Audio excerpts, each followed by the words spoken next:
ಮಳವಳ್ಳಿ ಪಟ್ಟಣದಲ್ಲಿ ಮಾಜಿ ಉಪಮುಖ್ಯಮಂತ್ರಿ ಹಾಗೂ ಮಾಜಿ ಸಚಿವ ಅಶ್ವಥ್ ನಾರಾಯಣರವರ ಹುಟ್ಟುಹಬ್ಬದ ಅಂಗವಾಗಿ ಮಳವಳ್ಳಿ ಬಿಜೆಪಿ ಕಾರ್ಯಕರ್ತರು ಮಾರೇಹಳ್ಳಿ ಶ್ರೀ ಲಕ್ಷ್ಮೀನರಸಿಂಹಸ್ವಾಮಿ ದೇವಸ್ಥಾನದಲ್ಲಿ ಪೂಜೆ ಸಲ್ಲಿಸಿ ಸಾರ್ವಜನಿಕ ಆಸ್ಪತ್ರೆಯಲ್ಲಿ ರೋಗಿಗಳಿಗೆ ಹಣ್ಣು ಹಂಪಲು ವಿತರಿಸಲಾಯಿತು.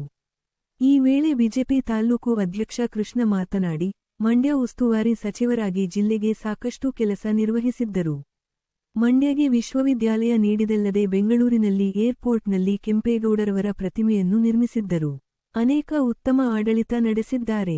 ಇವರಿಗೆ ಆರೋಗ್ಯ ಆಯುಸ್ಸು ನೀಡಿ ಇನ್ನೂ ಉನ್ನತ ಹುದ್ದೆ ದೊರಕಲಿ ಎಂದು ದೇವರಲ್ಲಿ ಬೇಡಿಕೊಳ್ಳುತ್ತೇನೆ ಎಂದರು.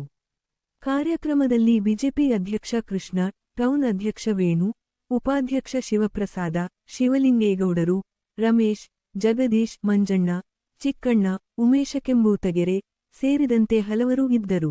ನಾರಾಯಣವರು ಮಾಜಿ ಉಪಮುಖ್ಯಮಂತ್ರಿಗಳ ಹುಟ್ಟುಹಬ್ಬದ ಪ್ರಯುಕ್ತ ಇವತ್ತು ನಮ್ಮ ಮಳವಳ್ಳಿ ಸರ್ಕಾರಿ ಹಾಸ್ಪಿಟಲಲ್ಲಿ ಹಣ್ಣು ಹಂಪಲು ವಿತರಣೆ ಕಾರ್ಯಕ್ರಮನ ಇಟ್ಕೊಂಡಿದ್ದೀವಿ.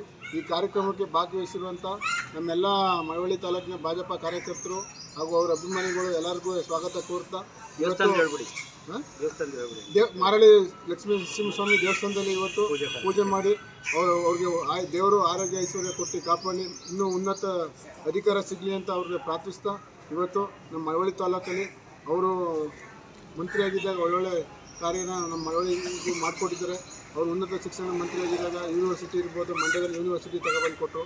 ಇನ್ನೂ ಅನೇಕ ಕೆಲಸಗಳನ್ನ ಮಾಡಿದ್ದಾರೆ. ಅದರಿಂದ ಆಮೇಲೆ ಕೆಂಪೇಗೌಡರು ವಿಚಾರದಲ್ಲಿ ಅವರು ಬೆಂಗಳೂರಲ್ಲಿ ಏರ್ಪೋರ್ಟಲ್ಲಿ ಕೆಂಪೇಗೌಡ ಪ್ರತಿಮೆ ಮಾಡೋಕ್ಕೆ ಅವರೇ ಕಾರಣಕರ್ತರು. ಅದರಿಂದ ಅವ್ರನ್ನ ಸ್ಮರಣೆ ಮಾಡ್ತಾ ಇವತ್ತು ಅವ್ರ ಹುಟ್ಟುಹಬ್ಬ ಪ್ರಯುಕ್ತ ನಮ್ಮ ಮಳವಳ್ಳಿ ಎಲ್ಲ ಕಾರ್ಯಕರ್ತರು ಎಲ್ಲ ಅಭಿಮಾನಿಗಳು ಇವತ್ತು ಆಚರಣೆ ಮಾಡಿದ್ದೀವಿ ಅಂತ ಹೇಳಿ ಮಾತಾಡಿ